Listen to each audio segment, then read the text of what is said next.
Chapter 2. When I first entered heaven, I thought everyone saw what I saw.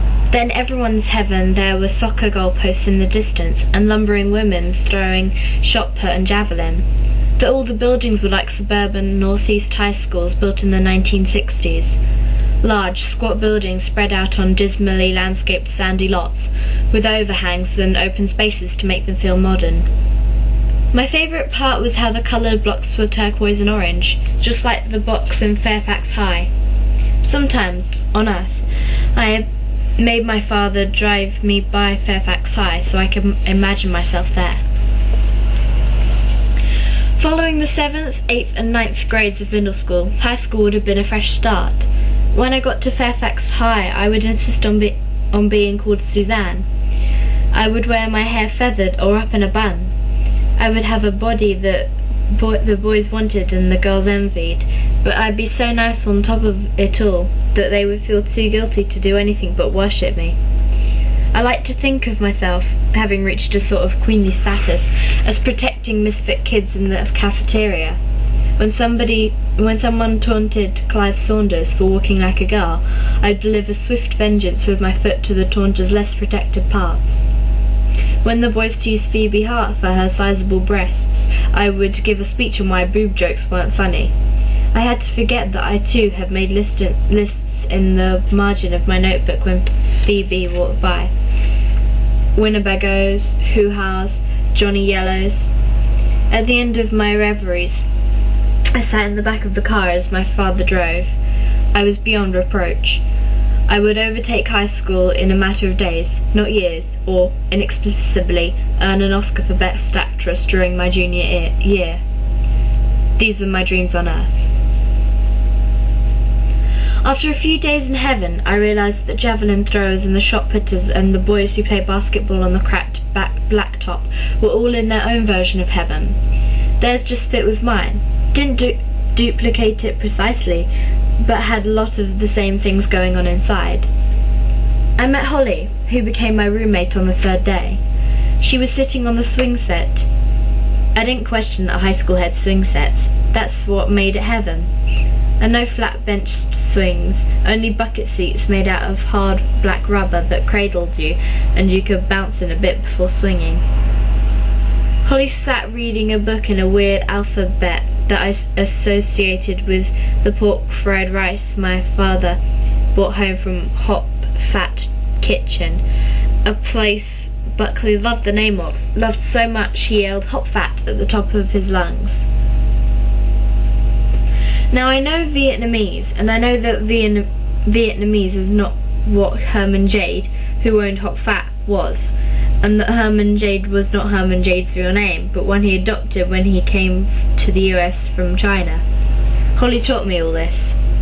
"Hi," I said. "My name is Susie." Later she would tell me she picked her name from a movie, Breakfast at Tiffany's, but that day it rolled right off her tongue.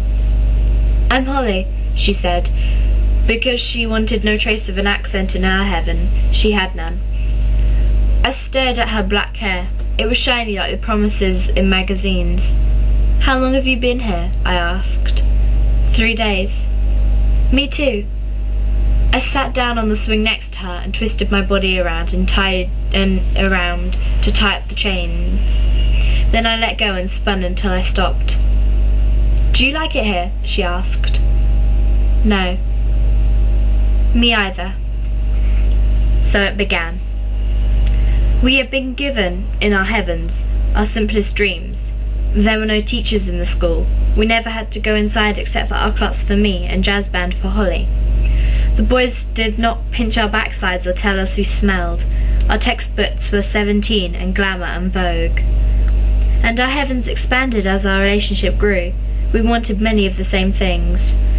Franny, my intake counsellor, became our guide. Franny was old enough to be our mother, mid-40s, and it took Holly and me a while to figure out that this had been something we wanted, our mothers. In Franny's heaven she served and was rewarded by results and gratitude. On Earth she had been a social worker for the homeless and destitute. She worked out of a church named St. Mary's that served meals to women and children only, and she did everything there, from manning the phones to swatting the roaches, karate chop style. She was shot in the face by a man looking for his wife. Franny walked over to Holly and me on the 5th day. She handed us 2 Dixie cups of lime Kool-Aid and we drank. "I'm here to help," she said. I looked into her small blue eyes surrounded by laugh lines and told her the truth. "We're bored." Holly was busy trying to reach her tongue out far enough to see if it had turned green. "What do you want?" Franny asked. "I don't know," I said. "All you have to do is desire it, and if you desire it enough and understand why, really know, it will come." It seemed so simple, and it was. That's how Holly and I got our duplex. I hated our split level on Earth. I hated my parents' furniture and how our house looked out onto another house, and another house, and another, an echo of sameness riding up over the hill. Our duplex looked out onto a park, and in the distance, just close enough to know we weren't alone, but not too close, we could see the lights of other houses. Eventually, I began to desire more. What I found strange was how much I desired to know what I had not known on Earth. I wanted to be allowed to grow up. "People grow up by living," I said to Franny. "I want to live." "That's out," she said. "Can we at least watch the living?" asked Holly. "You already do," she said. "I think she means whole lives," I said. "From beginning to end, to see how they did it, to know the secrets. Then we can pretend better." "You won't experience it," Franny clarified. "Thank you, Brain Central," I said, but our heavens began to grow. There was the high school still, all the Fairfax architecture, but now there were roads leading out. "Walk the paths," Franny said, "and you'll find what you need." So that's when Holly and I set out. Our heaven had an ice cream shop where, when you asked for peppermint stick ice cream, no one ever said it's seasonal. It had a newspaper where our pictures appeared a lot and made us look important. It had real men in it, and beautiful women too, because Holly and I were devoted to fashion magazines. Sometimes Holly seemed like she wasn't paying attention, and other times she was gone when I went looking for her. That was when she went to a part of heaven we didn't share. I missed her then, but it was an odd sort of missing because by then I knew the meaning of forever. I could not have what I wanted most, Mr. Harvey dead and me living.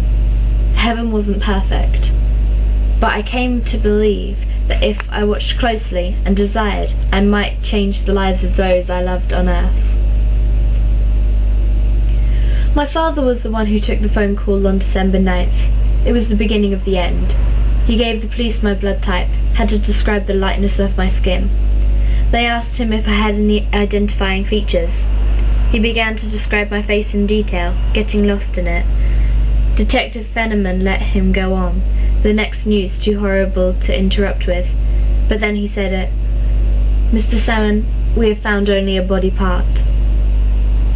My father stood in the kitchen and a sickening shiver overtook him. How could he tell that to Abigail? "So you can't be certain that she's dead?" he asked. "Nothing is ever certain," Ben Fenneman said. That was the line my father said to my mother. Nothing is ever certain. For 3 nights he hadn't known how to touch my mother or what to say. Before they had never found themselves broken together. Usually it was one needing the other, but not both needing each other, and so there had been a way, by touching, to borrow from the stronger one's strength. And they had never understood, as they did now, what the word horror meant.